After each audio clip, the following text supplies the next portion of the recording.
The words hit me like a physical blow, echoing across the elegantly set dining table where we had gathered to celebrate my granddaughter, Emily's 23rd birthday. "Mom, I don't need you anymore. Relax and let us handle things."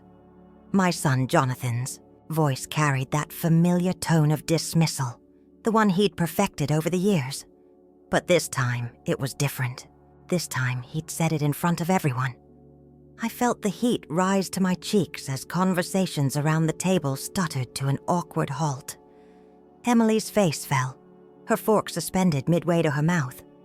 The carefully arranged centerpiece of white roses, her favorite, suddenly seemed to mock the occasion with their pristine perfection. All I had done was offer a comment about my grandson's sustainable science project, drawing from my decades of academic experience. But apparently, even that was too much. My hands trembled slightly as I placed my napkin beside my half-finished plate. 71 years of life, 35 of them spent raising Jonathan alone after Richard's death. Countless nights grading papers while my son slept peacefully upstairs. Endless sacrifices that had turned my hair gray. All reduced to this moment of public humiliation. The Victorian house in Savannah, where we sat having this birthday lunch, had witnessed it all. Every corner held memories. Jonathan's first steps across the polished hardwood floors, late-night study sessions at the dining room table where I reviewed academic articles to earn extra income, the quiet mornings when I would prepare for my classes while simultaneously making his breakfast. This house, passed down through generations, had been more than just a home. It had been our fortress during the hard years.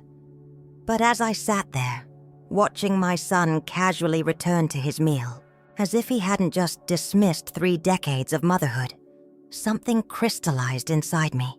The realization was as clear as the crystal glasses catching the Georgia sunlight. Love without respect is like a bank account that only allows withdrawals. Eventually, it runs dry.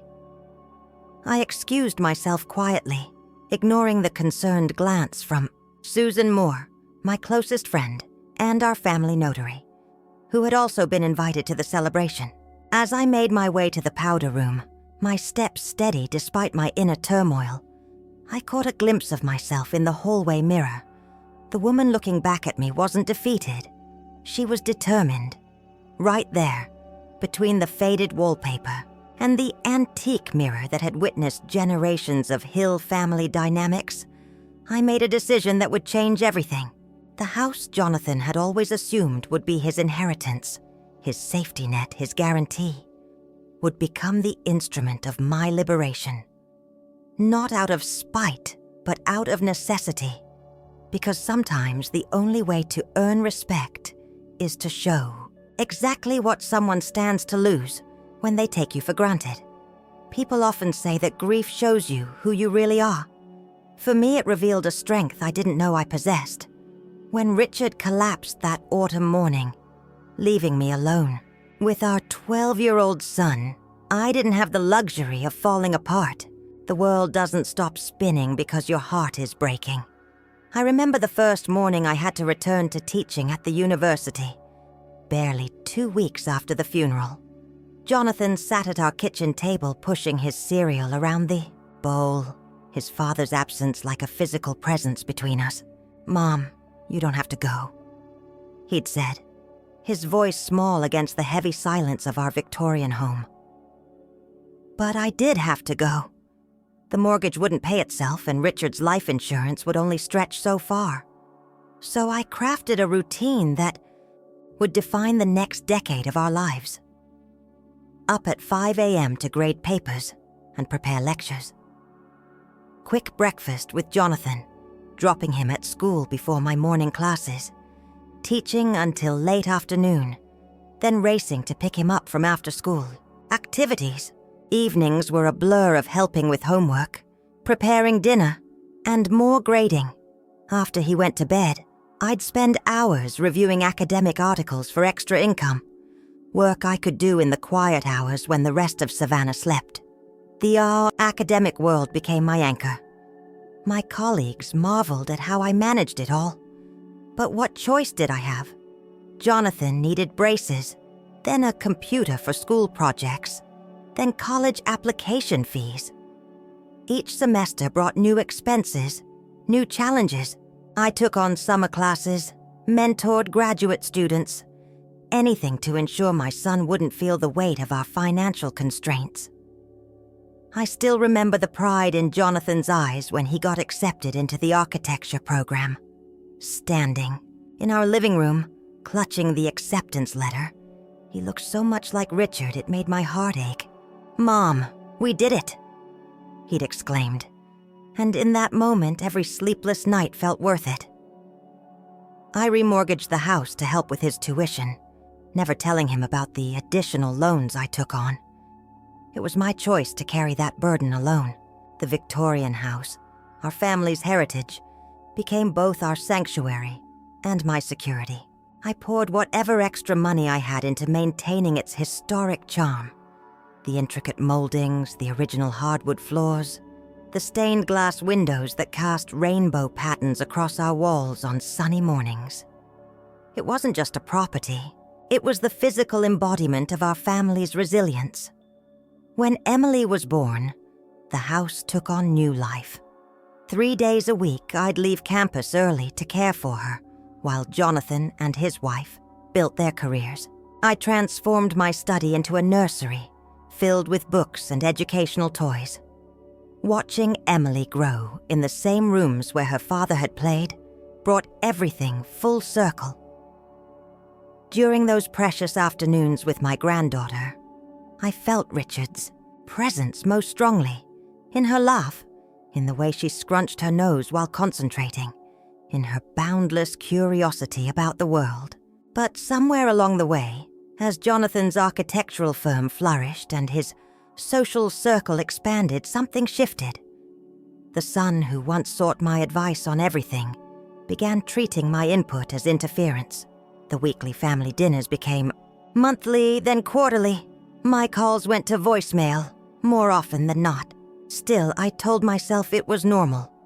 Children grow up, build their own lives. I kept quiet, maintained my dignity, continued being there whenever they needed me.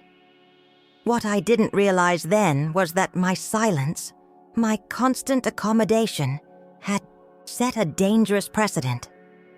In trying to protect Jonathan from hardship, I had inadvertently taught him that my sacrifices were obligations, not choices, that my love was a given, not a gift. It would take his public dismissal at Emily's birthday party to make me see that sometimes the greatest act of love is setting boundaries, even if it means selling the very foundation upon which you built your life together. Looking back, I can trace the erosion of our relationship like rings in a tree trunk, each circle marking another year of small dismissals and casual cruelties. It wasn't always obvious. That's the insidious nature of emotional manipulation. It creeps in through side doors, disguised as practical suggestions or well-meaning advice. "Mom, maybe you should update your wardrobe if you're going to keep it. Attending my client events," Jonathan would say, his tone dripping with false concern. Never mind that I'd spent decades cultivating relationships with the very academic donors who now filled his client list, or the time he, helpfully, suggested I might want to retire from teaching because I seemed tired. This after I'd spent 3 days watching Emily, while he and his wife attended a design conference in Miami. The worst moments were during family gatherings, where his subtle undermining became an art form. "Oh, Mom still uses those old teaching methods," he'd tell his colleagues, laughing as if my 30 years of academic experience were some quaint relic. Or he'd cut me off mid-sentence during discussions about Emily's education, saying, "Things are different now, Mom. The world's changed since your day." But what hurt most was watching him systematically erase my contributions to his success. At the opening of his design studio, he spoke eloquently about his father's influence, Richard's love of architecture, his appreciation for classic design. Not a word about the mother who'd worked 2 jobs to put him through school, who'd spent countless nights reviewing his college applications, who'd remortgaged her home to fund his dreams. The pattern became clearer with money. Jonathan never explicitly asked for financial help, but he had a way of presenting situations that made it impossible for me to refuse. Emily's private school tuition is due. He'd mention casually over coffee, knowing I'd offer to help. Or he'd talk about a potential client who needed convincing, knowing I'd suggest hosting them at the Victorian house, where the historic architecture could serve as a perfect backdrop for his pitch. I kept a careful ledger of these moments, not in writing, but in my heart. The time he dismissed my concerns about Emily's reading difficulties, only to later present my exact suggestions to her teachers as his own ideas. The Christmas when he regifted the hand-knitted sweater I'd spent months making him to his cleaning lady, not even bothering to remove the card I'd attached. The countless family photos on his office walls where I was conspicuously absent, though. I'd been present at every event they captured. Susan Moore, my dear friend and notary, saw it all. Over tea in my kitchen, she'd watch me make excuses for his behavior, her eyes filled with a mixture of compassion and concern. "Margaret," she'd say gently, "you're allowing him to treat your love like a blank check." But I wasn't ready to hear it then. I kept telling myself that this was just a phase, that he'd remember who I was, who we were to each other, even when he began using the house as collateral in conversations with potential investors. My house, my heritage, my security. I stayed silent. The property's been in our family for generations. He'd boast, as if he'd had any part in maintaining it, as if he'd spent decades paying the property taxes and restoration costs. He spoke of it as his safety net, his backup plan, never once considering that it was my only substantial asset. The turning point came gradually, then all at once, like water dripping on stone, each small slight carved away at my patience until that fateful moment at Emily's birthday lunch. His words, "Mom, I don't need you anymore," weren't really new. They were just the first time he'd said aloud what his actions had been screaming for years. That night, after everyone had gone home, I sat alone in my study, surrounded by photos of a lifetime of teaching, parenting, and sacrifice. In the dim lamplight, I could see my reflection in the window. Gray hair, lined face, eyes that had seen too much accommodation. And for the first time, I allowed myself to feel not just hurt, but anger. Clean, clarifying anger that cut through decades of justification and excuse-making.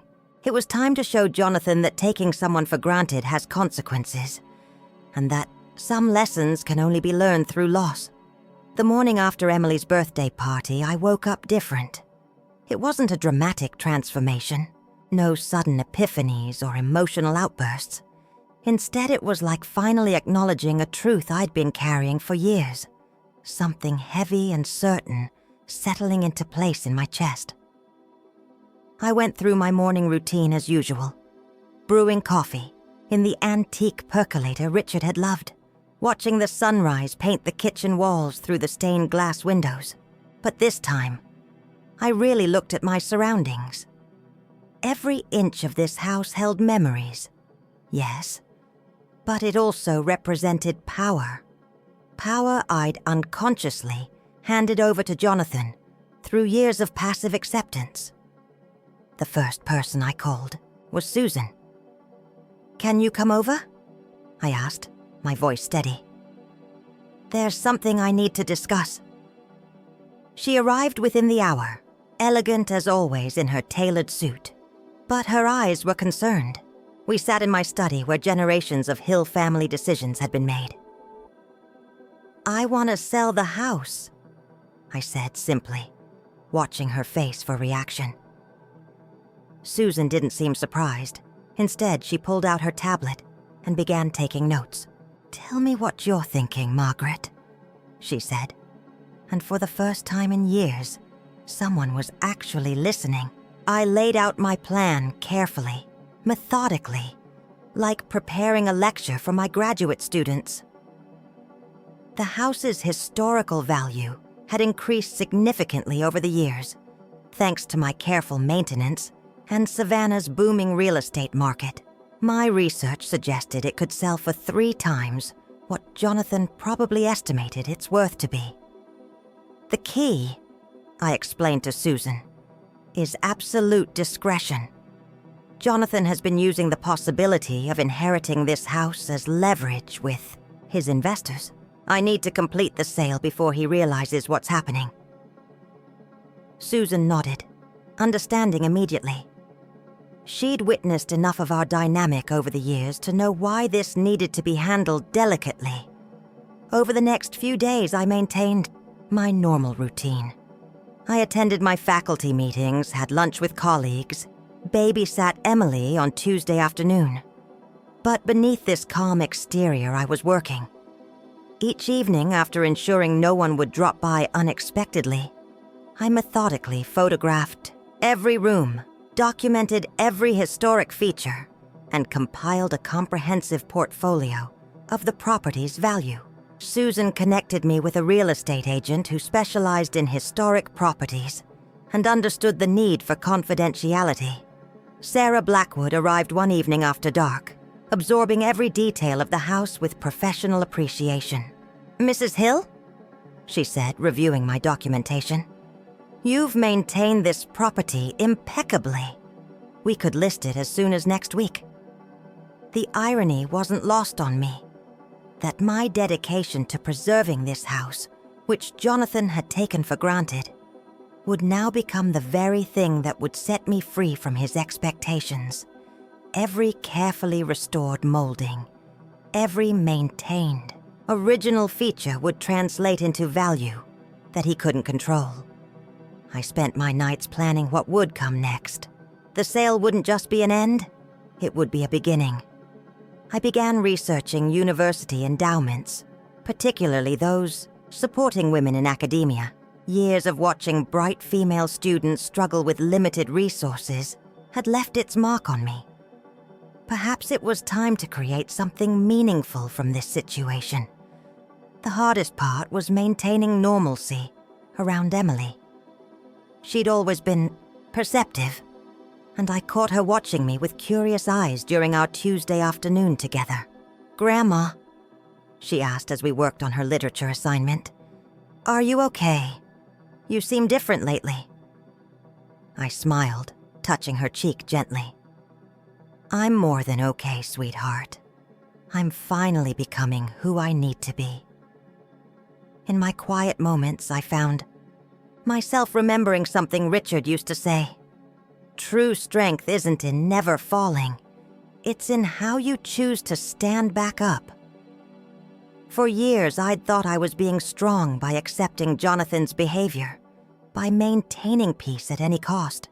Now I understood that real strength meant something else entirely. It meant being willing to risk everything, to restore your own dignity.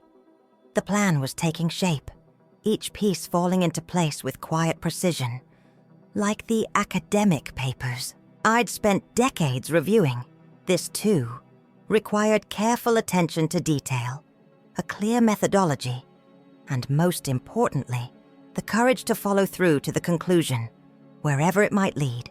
What Jonathan had failed to understand was that the same methodical dedication that had made me a successful academic would now orchestrate his most significant life lesson. The universe has a way of presenting opportunities when you're finally ready to take them. 3 days after I'd listed the house, Sarah called with news that seemed almost too perfect to be true. A couple, both professors at SCAD, had fallen in love with the property. More importantly, they shared my vision for its potential as a cultural space. They want to preserve its historical integrity, Sarah explained, but also transform it into a center for community education and arts events. Her voice held a note of excitement she was trying to contain. "And Mrs. Hill, they're offering well above asking price." I sat in my favorite reading chair by the bay window, watching the Spanish moss sway in the afternoon breeze as Sarah detailed their proposal. The couple had already secured grants for historical preservation. They saw the house not just as a property, but as a legacy to be shared with Savannah's community. In their vision, my decades of academic work would find an unexpected continuation. Moving quickly but carefully, Susan and I arranged all the necessary paperwork. Each document I signed felt like another step toward reclaiming my identity. The couple requested a brief closing period. They wanted to begin renovations before the fall semester. Everything was aligning with a symmetry that felt almost mathematical in its precision. During this time, I maintained my usual schedule, with subtle modifications.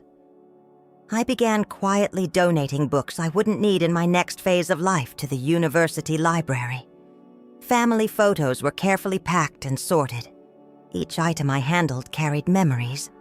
But instead of feeling weighed down by them, I felt lighter. I was curating not just possessions, but the narrative of my life.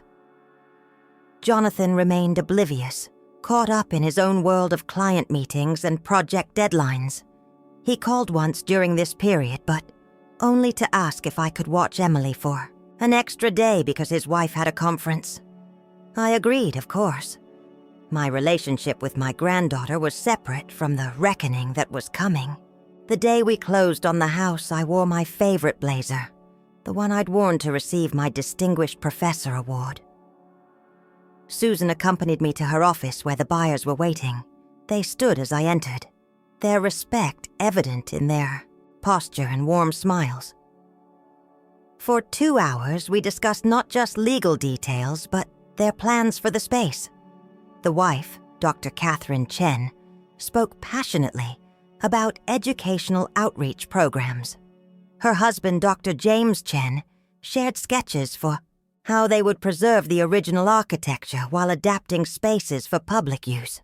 "We'd be honored if you'd consider being an advisor for our cultural programming," Dr. Catherine said as we finished signing. "Your experience in education would be invaluable." The offer touched me deeply. They saw me not as someone's mother or grandmother, but as a professional whose expertise held value. That evening, alone in my study, I finalized the paperwork for what would become the Hill Women's Fellowship. The irony wasn't lost on me that the house Jonathan had taken for granted would now fund opportunities for women who reminded me of myself decades ago.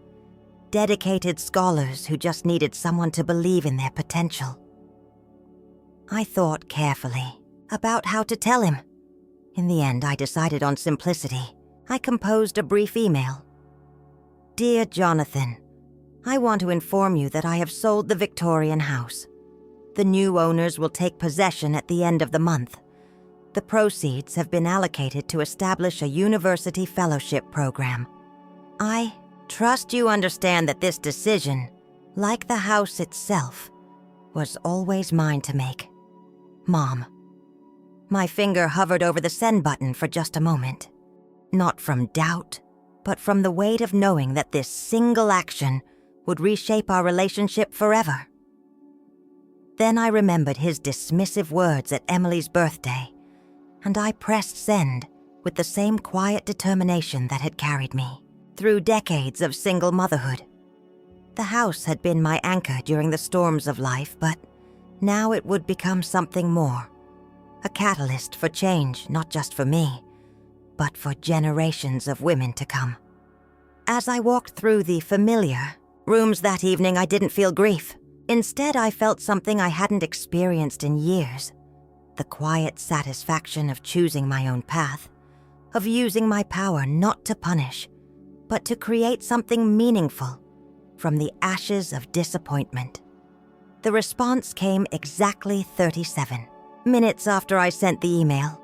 First, my phone started buzzing with incoming calls. Jonathan, then his wife, then Jonathan again. I let them go to voicemail. Then came the texts, increasingly frantic. What do you mean you sold the house? Call me immediately. You can't do this. I watched them appear on my screen with a strange sense of detachment, like observing storm, clouds gathering on the horizon. I was grading papers in my study when I heard his car screech into the driveway. The sound of angry footsteps on the porch, then the front door slamming open. He still had a key, of course. I didn't rise from my desk. What the hell were you thinking? Jonathan burst into the study, his face flushed, tie askew. He looked younger in his anger, more like the teenage boy who used to storm in after losing a soccer match. This house was supposed to be mine. We had plans for it. I marked another comment on the essay in front of me before looking up. No, Jonathan. You had plans for it. Plans you never discussed with me. Plans you made about my property as if I were already gone. My voice was steady, professional, the same tone I'd used in 3 decades of lectures. But you always said, he started. I always said this house would be yours someday.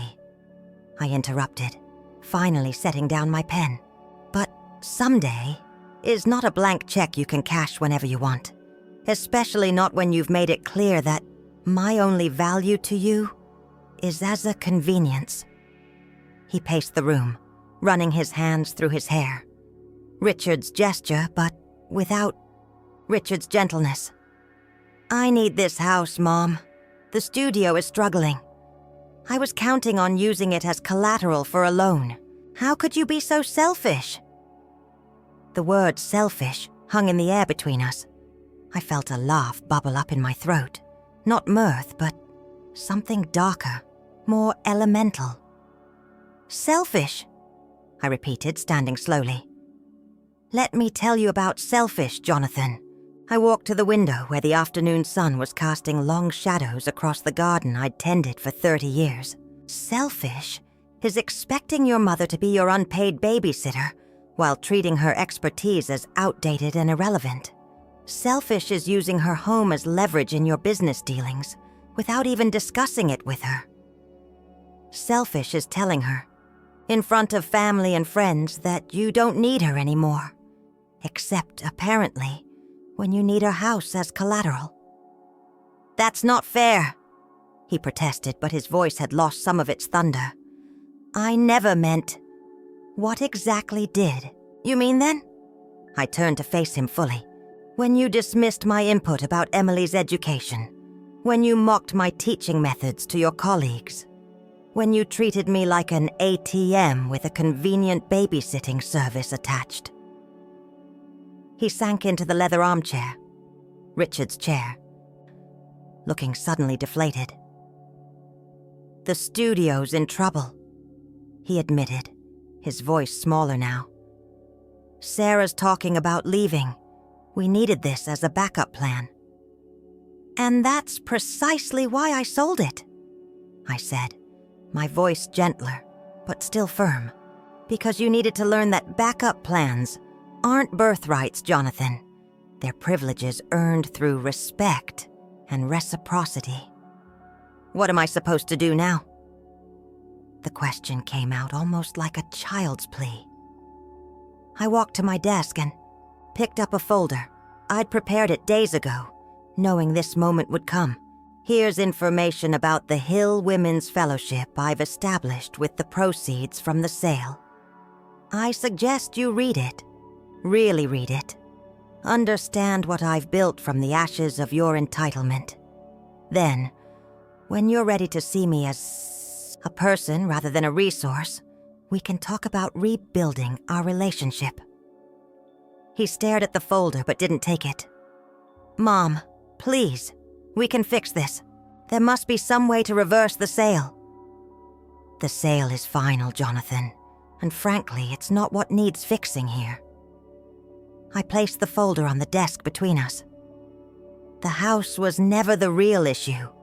It was just a symbol of something much more valuable that you took for granted. My dignity. Standing there in my study, watching my son grapple with the consequences of his actions, I felt no triumph, no vindictive pleasure. Instead, I felt something that had eluded me for years: peace. Because sometimes the greatest act of maternal love is letting your child face the reality of their own behavior, even when it hurts them, even when it hurts you both. The days following our confrontation settled into a strange, heavy silence. The house, already sold but not yet transferred, felt like a theater stage between acts. Everything in place but somehow suspended, waiting. I continued my daily routines, teaching my classes, tending to my garden, carefully packing decades of memories into labeled boxes. But now each action carried the weight of finality. The silence from Jonathan spoke volumes. His wife, Lisa, called once, her voice tight with barely contained anger. "You've destroyed everything we've worked for," she said. "All our plans, our financial security." I let her finish, then responded simply, "No, dear. I've just removed the safety net you never earned." The line went dead. Emily, however, surprised me. She appeared at my door one afternoon, her face serious beyond her years. "I read about the fellowship program, Grandma," she said, settling into her usual spot on the window seat. It's actually amazing. Would you tell me more about it?" For the next 2 hours, I shared my vision with her. How the fellowship would support women in humanities who, like me decades ago, were trying to balance academic ambitions with life's demands. Emily listened intently, asking thoughtful questions about the selection criteria and mentorship components. Looking at her, I saw something of myself at that age. The same hunger for understanding, the same quiet determination. "Dad's not handling it well," she said finally, twisting a strand of hair around her finger, a nervous habit she'd had since childhood. "I heard him and Mom fighting last night. She's talking about staying with her sister for a while. Absorbed this information carefully, feeling its weight but refusing to let it shake my resolve. Sometimes," I said, choosing my words with care, "people need to lose something to understand its true value. Not just the thing itself, but what it represents." "Like respect," Emily said softly. And in that moment, I realized she understood far more than I'd given her credit for. The next morning, I received an unexpected email from Dr. Raymond Jones, a former student who'd gone on to become a prominent sociologist. He'd heard about the fellowship through university channels and wanted to discuss potential collaboration. His message was warm with remembered gratitude. "Dr. Hill, you believed in me when no one else did. Let me help you create that opportunity for others." As I read his email, a memory surfaced. Raymond, 30 years younger, staying after class to discuss his research ideas, his passion for social justice barely contained by academic formality. I'd spent countless extra hours helping him refine his methodology, writing recommendation letters, connecting him with colleagues in his area of interest. Now here he was, offering to expand the fellowship's reach internationally. That evening, sorting through old photographs, I found one from Raymond's graduation day. In it, he stood proudly between me and Richard, his dissertation finally complete. I remembered what Richard had said that day. "Margaret, you don't just teach students, you build bridges for them."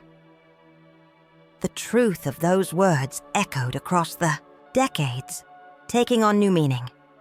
A text from Jonathan broke my reverie. The bank rejected my loan application. 5 words that contained worlds of consequence. I didn't respond immediately. Instead, I sat in my study, watching the sunset paint the walls in shades of amber and rose, thinking about bridges, the ones we build, the ones we burn, and the ones we must sometimes demolish to build something stronger in their place. Later that night, I drafted a brief response. I'm sorry you're facing difficulties. When you're ready to talk about rebuilding, not the loan, but our relationship, I'm here. Then I returned to my work, reviewing applications for the fellowship's first round of selections. Each young woman's story resonated with possibility, with the potential for transformation that comes when someone believes in you enough to invest in your future. The irony wasn't lost on me that, in trying to secure his own future, Jonathan had inadvertently helped create opportunities for dozens of other people's children. Sometimes our most meaningful legacies arise from our greatest disappointments. As I read through another application, I could almost hear Richard's voice. Life has a way of turning our worst moments into doorways to something better, if we're brave enough to walk through them. The Hill Women's Fellowship took on a life of its own, with a speed that surprised even me. Dr. Raymond Jones's initial email turned into a series of video calls that stretched late into the evening, our discussions ranging from funding structures to international partnerships. His enthusiasm was contagious, and his reputation in academic circles opened doors I hadn't even known existed. We need to think bigger, Dr. Hill, he said during one of our calls, his face earnest on my laptop screen. This isn't just about financial support. It's about creating a network of women, supporting women. He shared his screen, showing me data from his research on gender disparities in academia. What if we could combine the fellowship with mentorship, programs, research opportunities, and community engagement initiatives? I found myself working with an energy I hadn't felt in years. My dining room table, once the setting for tense family dinners, became command central for the fellowship's development. Papers covered every surface, my laptop constantly open to spreadsheets and proposal drafts. Emily started coming over more frequently, often bringing her own laptop to help organize applications and draft social media announcements.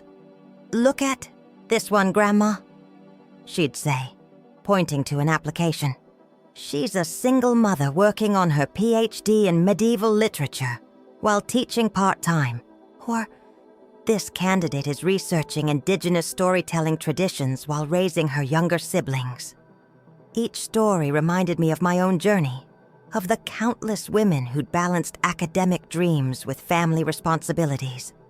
The Chronicle of Higher Education ran a feature on the fellowship, highlighting its unique focus on women in humanities who were also caregivers. The morning the article was published, my inbox flooded with messages from across the country. Professors wanting to contribute, department heads seeking to establish similar programs, women sharing their own stories of struggle and perseverance. Dr. Chen and her husband, the new owners of my Victorian home, reached out with an unexpected proposal. We'd like to host the fellowship's inaugural ceremony in the house, Catherine said when we met for coffee. We finished renovating the main parlor into a presentation space, and it feels right somehow, like completing a circle. I visited the house for the first time since the sale. The transformation was stunning. The original architectural details remained, but the spaces had been opened up, modernized while respecting their historical character. My old study, where I'd graded countless papers and confronted Jonathan, was now an intimate lecture room, its walls lined with built-in bookshelves. We'd like to name it the Margaret Hill Reading Room, James said, watching my reaction carefully. Your academic legacy should be part of this house's new chapter. Standing there in the room where I'd spent so many hours of my life, I felt tears threatening. But they weren't tears of loss or regret. They were tears of recognition. The house hadn't been diminished by the change. It had been elevated. Its purpose expanded beyond what I could have imagined. The fellowship's impact rippled outward in unexpected ways. A group of senior female academics, inspired by the initiative, started a companion mentorship program. University administrators began reviewing their family leave policies. Other institutions reached out about establishing sister programs. Throughout all this, Jonathan's silence continued. But I heard through Emily that he'd started seeing a therapist. "He's different in our sessions," she told me one evening as we reviewed fellowship applications. "More reflective. He asked me about the work we're doing here, actually listened when I explained it." I noticed she'd been spending more time helping with the fellowship, her initial curiosity evolving into genuine commitment. She had a natural gift for identifying promising candidates, for seeing the potential behind the struggles. In her, I recognized the next generation of bridge builders, women who understood that success meant nothing if you didn't use it to lift others up. One afternoon, I received a handwritten note from a fellowship applicant. "Dr. Hill, whether or not I receive the fellowship, I want you to know what your program means to women like me. You've shown us that our struggles matter, that our dreams deserve support, that our stories are worth telling. Thank you for turning your pain into our possibility." I pinned the note to my office bulletin board, next to the fellowship's mission statement. The words seemed to glow with their own light, illuminating a truth I'd somehow always known, but only now fully understood. That sometimes our most powerful legacy comes not from what we keep, but from what we're brave enough to let go of and transform. The invitation to the Cultural Center's opening ceremony arrived on cream-colored paper, embossed with an architectural sketch of the Victorian house's distinctive facade. The Hill Chen Cultural Center for Community Education and Arts. It read, the hyphenation of our names catching me off guard. Catherine had mentioned wanting to honor the house's history, but this level of recognition hadn't been part of our agreement. "We insist," she'd said when I called to discuss it. "This house's story, your story, is now part of its educational mission. The students who come here should know about the woman who preserved this space for decades, who turned it into a catalyst for change." The weeks leading up to the opening were a blur of activity. The local preservation society documented the renovation process, praising how the Chens had maintained the historical integrity while adapting the space for modern use. The Savannah Morning News ran a feature about the house's transformation from private residence to public institution, drawing parallels with my own journey from traditional academic to fellowship founder. Emily threw herself into helping with the event planning, working closely with Catherine to ensure every detail honored both the past and future of the space. "Look, Grandma," she said one afternoon, showing me the program she'd designed. "We're displaying photos from when Dad was growing up here, alongside images of the renovation. It's like a timeline of the house's evolution." The morning of the opening, I stood in front of my closet, deliberating longer than usual over what to wear. I finally chose a deep blue suit, professional, but with a silk scarf in shades of purple and gold that Emily had given me for my last birthday. "Power colors," she'd called them. And today I needed that power. Arriving at the house felt surreal. The wraparound porch where I'd spent countless evenings grading papers was now an elegant reception area. String quartet music drifted through the air, mixing with the murmur of arriving guests. Faculty members, community leaders, and fellowship recipients mingled in spaces that once held family dinners and childhood tantrums. The Margaret Hill reading room had been transformed beyond my earlier visit. The built-in bookshelves now housed a carefully curated collection, focusing on women's contributions to humanities and social sciences. A plaque beside the door detailed not just my academic achievements, but the story of how this space had birthed. the Hill Women's Fellowship. Dr. Raymond Jones had flown in for the occasion. "This," he said, gesturing around the room during his speech, "is what legacy looks like. Not just in preserved wood and restored fixtures, but in the lives that will be transformed within these walls." He announced that his foundation would be establishing a permanent endowment for international scholars to study at the center. Catherine and James had preserved certain touches that made my heart catch. The height markers for Jonathan on the kitchen door frame, now protected behind clear acrylic. The stained glass window in the front hall that had cast rainbow patterns across so many morning breakfasts. The original hardwood floors that had absorbed decades of footsteps, tears, and laughter. But they'd also added elements that spoke to the future. State-of-the-art presentation technology hidden behind restored panels. A modern climate control system to protect the historical features. Spaces designed for collaboration and community engagement. The house had become a bridge between eras, just as the fellowship was a bridge between generations of scholars. During the ceremony, I noticed a familiar figure standing at the back of the crowd. Jonathan. He hadn't RSVP'd, and I hadn't expected him to come. He looked different somehow. Thinner, more subdued, but also more present. When our eyes met across the room, he gave a slight nod. Not quite a smile, but an acknowledgement. Emily, spotting him too, squeezed my hand. Later, during the reception, I overheard a young fellowship recipient talking to her mentor in what had once been our family room. "It's amazing," she said, "how something that started as a personal turning point for one woman has created opportunities for so many others." She didn't know I was listening, didn't know she was standing in the exact spot where Jonathan had once told me he didn't need me anymore. The irony was beautiful in its completeness. His attempt to dismiss me had led to this moment, this transformation.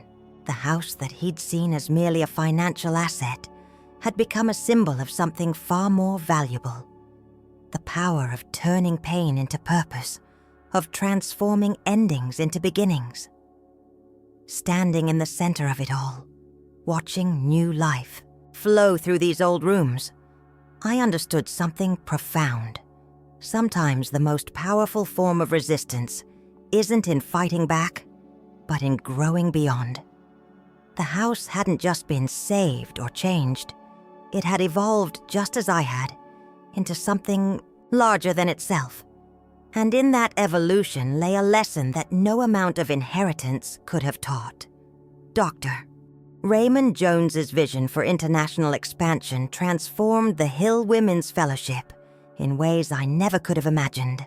One morning, I found myself on a video call with scholars from 3 different continents, each sharing stories of women in their communities who embodied the same resilience I'd once needed to raise Jonathan alone.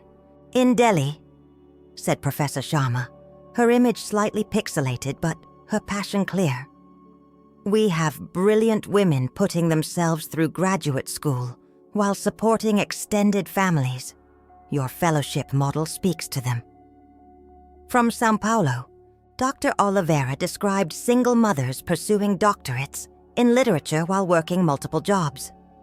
A professor from Cape Town shared stories of women raising siblings while conducting groundbreaking research in social anthropology.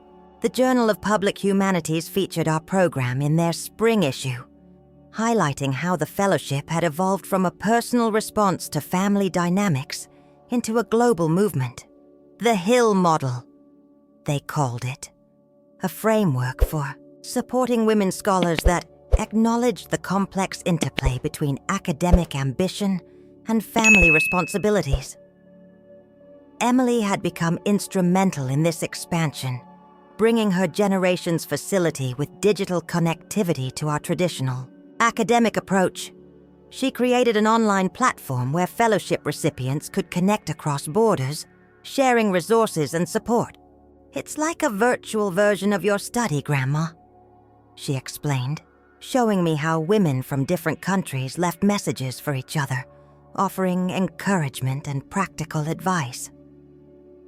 The irony wasn't lost on me that my granddaughter had inherited not the house she'd grown up visiting, but something far more valuable, a sense of purpose, a commitment to lifting others up. She'd taken the lesson I'd tried to teach Jonathan and transformed it into her own mission. One evening, as we were reviewing applications from an unprecedented number of international candidates, Emily received a text from her father. She read it silently, then handed me her phone. "Dad's studio is partnering with a women's shelter to offer free design services for their new building," she said softly. "He asked if any of our fellowship recipients might be interested in documenting the process for their research." I stared at the message, feeling something shift in my chest. It wasn't a dramatic gesture or a direct apology, but it represented something significant. Jonathan finding his own way to engage with the values I'd tried to instill, albeit decades later than I'd hoped. The next week, I received an invitation to speak at an international conference on women in academia. The topic they wanted me to address wasn't my decades of research or teaching experience, but rather how a personal crisis had catalyzed institutional change. "Your story," the organizer wrote, "demonstrates how individual acts of self-respect can ripple outward to create systemic transformation." Preparing for the speech, I found myself reflecting on the path that had led here.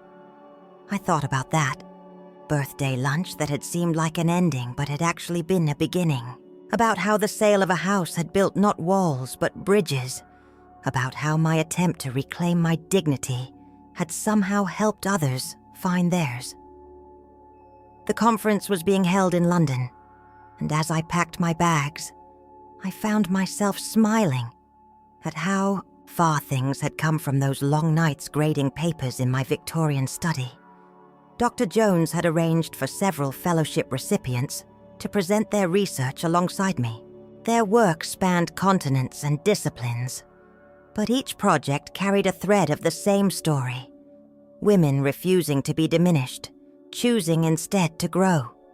The night before my departure, I received an unexpected email from Jonathan's wife, Lisa.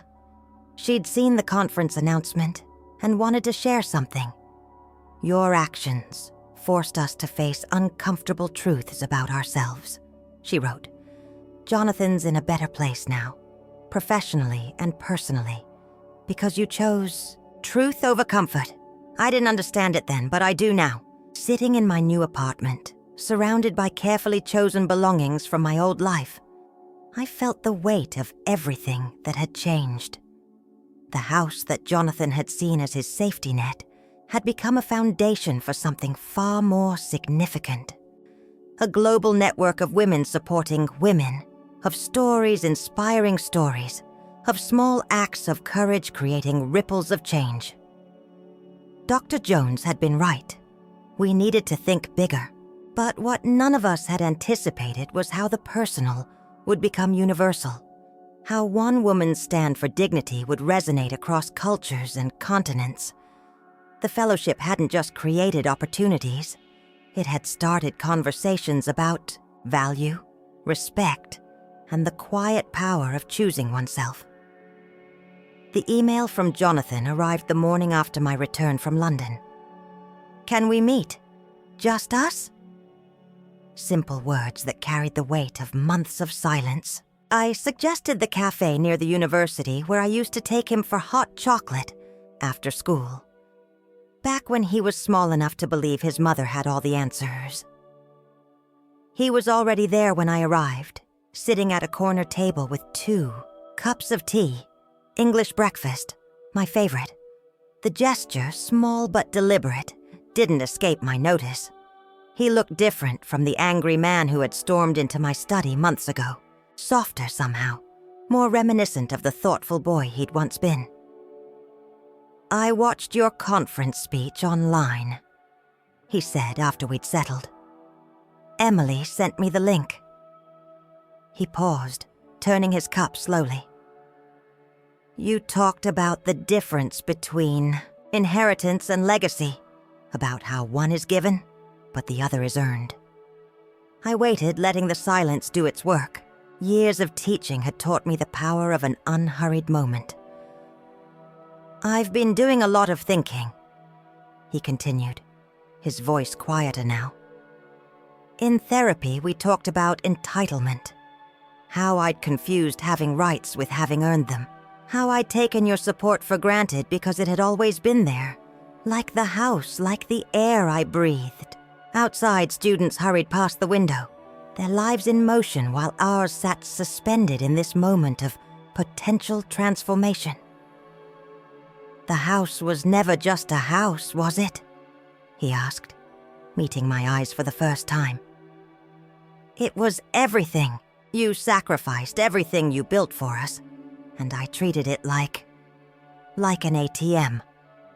The house became a symbol, I said carefully, of a pattern we both needed to break. He nodded, pulling something from his bag, a folder filled with newspaper clippings about the fellowship, about the cultural center. Emily's been keeping me updated. What you've created, it's extraordinary, Mom. You took what I saw as just property and turned it into an engine for change. His hands trembled slightly as he reached for his tea. I'm not asking for forgiveness yet. I haven't earned that. But I want to understand. I want to learn how to see you. Really, see you. As the woman these articles describe. Not just as the mother I took for granted. The sunlight through the cafe window caught the silver in his hair.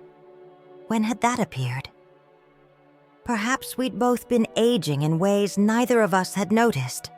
Too caught up in our fixed roles to see each other. Changing, understanding, I said softly, is a good place to start. He smiled then, a small uncertain thing. The studio's doing better now. Not because of loans or backup plans, but because I finally learned to listen. To clients, to Emily, to myself. You taught me that lesson even though I fought it every step of the way. We sat there, mother and son. The ghost of our old relationship giving way to the possibility of something new. Not a restoration of what was lost, but the careful construction of something different. Something earned rather than expected. Sometimes, I realized the greatest gift we can give each other is the chance to rebuild from the ground up. The first graduation ceremony for the Hill Women's Fellowship took place exactly 1 year after I'd sold the house. The Margaret Hill reading room was filled to capacity, with additional chairs brought in to accommodate the international guests. Looking out at the faces, some familiar, some new, all radiating anticipation, I felt the weight of what we'd created. The room where I'd once confronted Jonathan about his sense of entitlement now held 25 women who had earned every opportunity they'd received. Dr. Chen had arranged their thesis titles on elegant placards along the walls. Indigenous storytelling in digital spaces, single motherhood in Victorian literature, generational trauma in post-war poetry, each topic a testament to resilience, each study a bridge between personal experience and academic rigor. Emily, now the fellowship's assistant director, stood at the podium, introducing each recipient. Her voice carried the same passion I'd once heard in my own lectures, but with a wisdom beyond her years. She'd found her calling in this work, transforming what could have been merely inherited privilege into earned purpose. Jonathan sat in the back row, as he had at the Cultural Center's opening. But this time, he wasn't just observing. He'd helped design the ceremony's program, working with his studio to create a visual identity that honored both the fellowship's academic roots and its forward-looking mission. It was his way of contributing, of showing he understood that legacy isn't about what you're given, but what you choose to build. during the reception, one of the fellows approached me, her young daughter holding tightly to her hand. "Dr. Hill," she said, "your story, selling your house to create opportunities for others.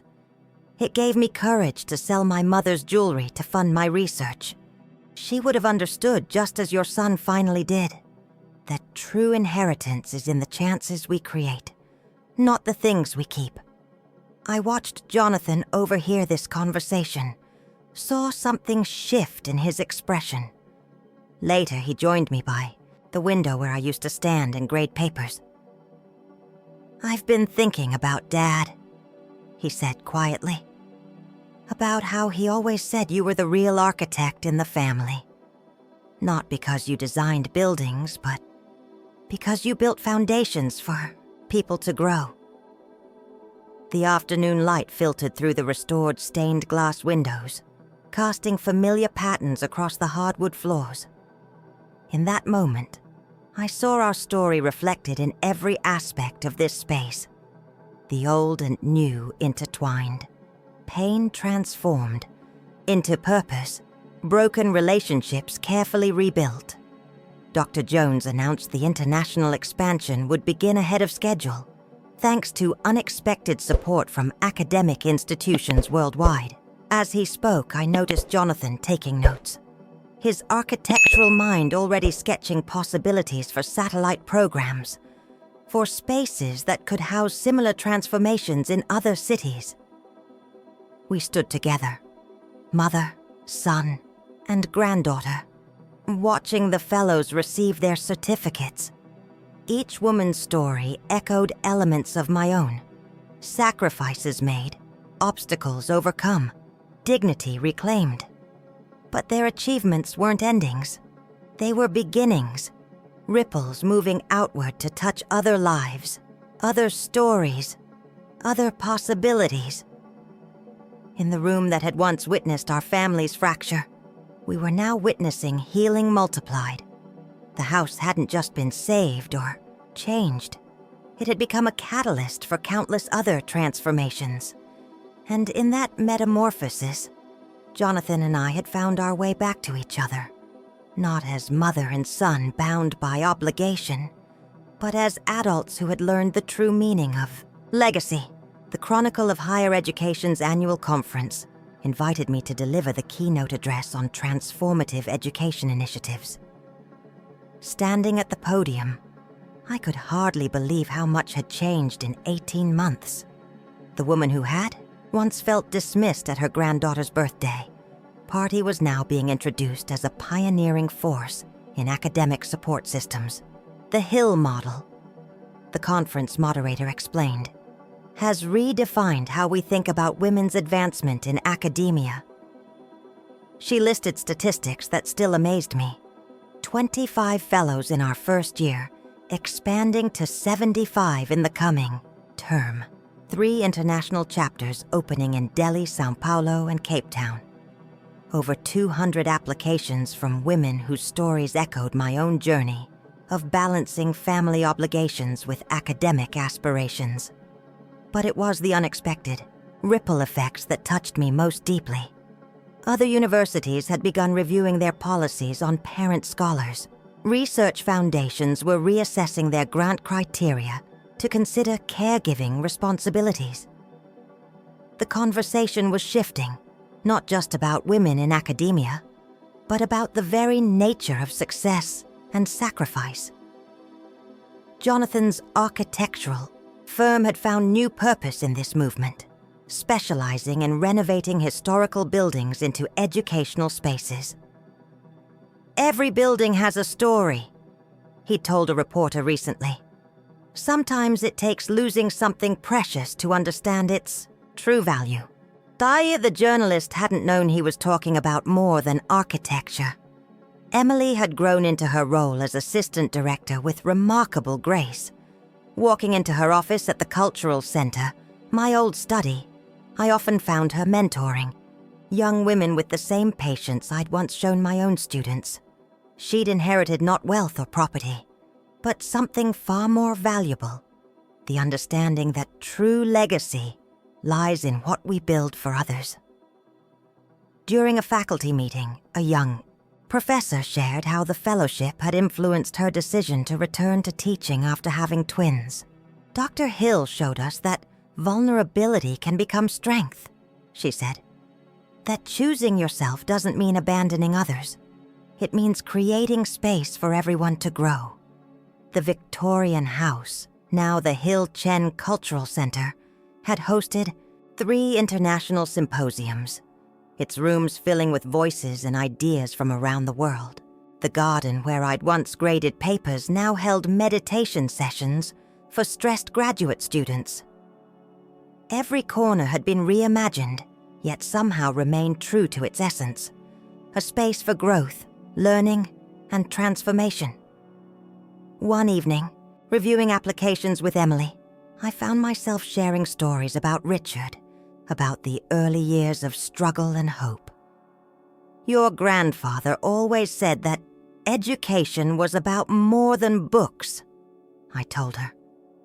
It was about learning to see the possible inside the impossible, looking around at what we'd created, the fellowship, the cultural center, the healed relationships. I understood finally what Richard had meant. Sometimes the most profound education comes not from what we gain, but from what we're brave enough to release.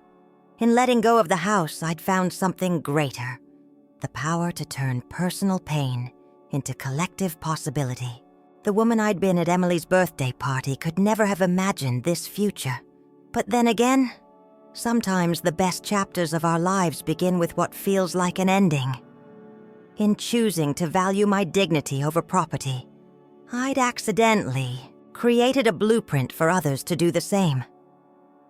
The house had become more than a building. It was now a symbol of transformation, a reminder that it's never too late to rewrite your story. On my 73rd birthday, Emily organized a small gathering in the Margaret Hill reading room. The space had become more than I could have imagined. Walls lined with books, afternoon light streaming through restored windows, and most importantly, filled with people who understood the true meaning of legacy. The fellowship recipients had sent a joint gift, a leather-bound album filled with their stories, photographs, and the ripple effects of their work in communities across the globe. Each page testified to how one act of self-respect could multiply into countless transformations. A professor in Delhi had started a mentorship program for first-generation female scholars. A researcher in São Paulo had created childcare cooperatives for single mothers in academia. A historian in Cape Town had established writing retreats for women balancing research with family obligations. Jonathan arrived last, carrying a carefully wrapped package. Our relationship had found its new rhythm, not the automatic closeness of before, but something more intentional, built on earned trust and mutual respect. I found these while cleaning out my old studio files, he said, handing me the package. Inside were his childhood drawings of our Victorian house, complete with wobbly perspectives and exaggerated details. But what caught my eye was a recent addition, an architectural sketch showing the building's transformation into the cultural center, with annotations in his precise hand describing how each space had been reimagined while honoring its history. "You taught me something profound, Mom," he said quietly. "That sometimes we have to let go of what we think we deserve to discover what we can become." His studio was now known for projects that balanced preservation with purpose, turning historical spaces into community resources. He'd found his own way to continue the legacy, translating my lesson into his own language of design and function. Emily, watching us, smiled with understanding beyond her years. She'd become the bridge between generations, carrying forward the essence of what we'd built while adding her own vision. Under her guidance, the fellowship had evolved to include digital mentorship platforms and collaborative research initiatives, ensuring that no woman with academic dreams would feel as alone as I once had. Dr. Chen joined us, bringing news that The cultural center had been selected as a model for similar transformations across the country. "But none will have quite this story," she said, gesturing to our small family group. "This is more than a building or a fellowship. It's proof that choosing dignity over security can create something greater than either." As I looked around the room that had once been my study, I realized that the greatest gift wasn't in what I'd lost or gained, but in what had been transformed. The house that Jonathan had seen as his inheritance had become something far more valuable, a testament to the power of choosing oneself, of turning pain into purpose, of building bridges instead of walls. The afternoon sun cast familiar patterns through the stained glass windows, but now they fell on new stories being written, new paths being forged, new understandings being reached. In letting go of the physical legacy I'd thought I needed to leave my son, I'd created something far more lasting, a reminder that true inheritance lies not in what we keep, but in what we dare to build from our moments of courage. And in that warm light, surrounded by the evidence of how far we'd all come, I understood finally that sometimes the most powerful legacy we can leave is the example of how to transform loss into possibility, how to turn endings into beginnings, how to make peace with change while holding firm to our dignity. In the end, that's what the house had become. Not a possession to be inherited, but a story to be continued, a lesson to be learned, a light to guide others forward. I hope you enjoyed today's story. Subscribe to the channel so you don't miss more stories like this. Give it a like and comment below what you thought of the story. See you in the next video.